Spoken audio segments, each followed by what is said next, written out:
إن الدين عند الله الإسلام.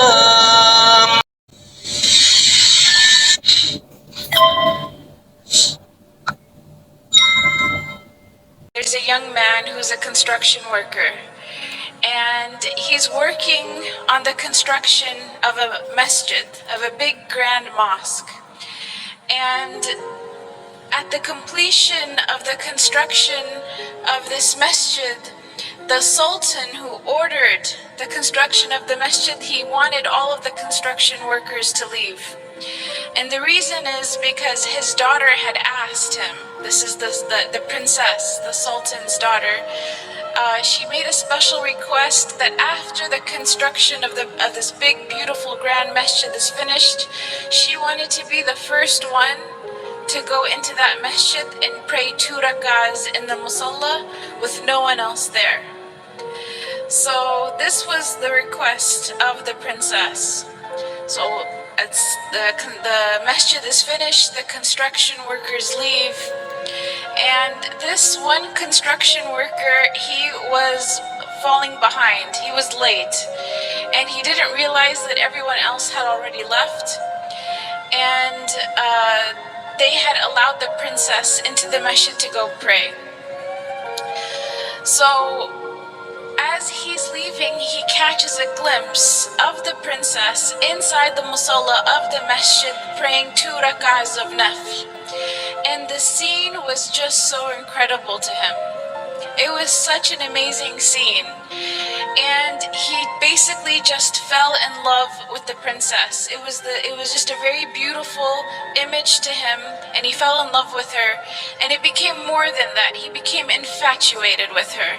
So when he came home, he told his mother about what had happened, and he said, "You have to go to the sultan and ask for the princess's hand in marriage." And the mother said, "I can't do that. You're a construction worker. No one's the sultan's not going to have his daughter marry you." But this construction worker became infatuated. He couldn't work. He couldn't think. He couldn't eat. He couldn't sleep. He was just in a miserable state. And the mother, out of fearing for her son and his well-being, she realized that if she doesn't do something, he may die because he's refusing food and water at this point. So she goes to the palace and she asks to speak to the sultan, and the guards, they turn her away, and she insists and she says, "My son is going to die. I have to talk to the sultan." So finally they let her talk to the sultan, and she mentions the story to the sultan, and the sultan asks that she come back with the construction worker. So they come back together, and he tells the construction worker, after everyone leaves the masjid at nighttime after Isha prayer, you have to come and pray qiyam in this masjid for 40 nights. If you come and pray qiyam in this masjid for 40 nights straight, I will let you marry my daughter. And he said there will be someone there to make sure that you come, and if you miss a day, we'll know about it. So in 40 days, I want, if you fulfill your end of the bargain, I will let you consider my daughter for marriage. So the construction worker is excited. This is a chance at life. So he goes the first day and he prays qiyam in the masjid after everyone leaves. And he goes the second day and the third. And after a few weeks, he notices that he's getting better. He's eating again, he's drinking again. He cares about life again. And eventually he starts to really, really enjoy coming to the masjid and praying qiyam when everyone else has left. To such an extent that he starts to pray to Allah, that Allah never takes away these beautiful moments that he has with him, alone in solitude, praying to him in the night. So 40 days pass, 50 days pass, 60 days pass, 70 days pass, and eventually the sultan asks to see the construction worker. And he says, "How come you didn't come see me? You fulfilled your end of the bargain. You prayed all 40 nights. We saw that you prayed. How come you didn't come and see me?" And the construction worker turns to the Sultan and he says, "Before I saw your daughter, my heart was empty. And the first thing of beauty that my heart was exposed to was your daughter. And that's why it grabbed onto that experience.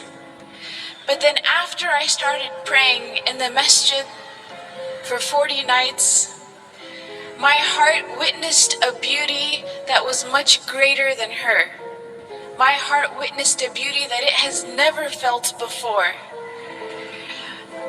And he tells the Sultan, he goes on to say, "Thank you so much for offering me your daughter to consider, but I am happy where I am and I am in no need of her." And he goes on his way. And he doesn't marry the princess because he had found a love and a beauty and a happiness that was much greater than just seeing the princess that one time. And this was the love of Allah subhanahu wa ta'ala. This is the beauty of a close relationship with Allah subhanahu wa ta'ala. This is something that only the one who has experienced it can really talk about it, or can, and even if they were to try to talk about it, it doesn't do it justice. And Ibn Taymiyyah, he talked about this. He said, "The one who does not enjoy the Jannah of this life will not enjoy the Jannah of the next life." And the scholars talked about what did Ibn Taymiyyah mean, and it's to be in a state where the slave of Allah loves Allah so much and is pleased with their Lord, and Allah loves his servant so much and is pleased with his servant. And this is mentioned in the Quran, radiyallahu anhum wa radu an. This is referring to the companions, but it's this mutual relationship of love with the Creator.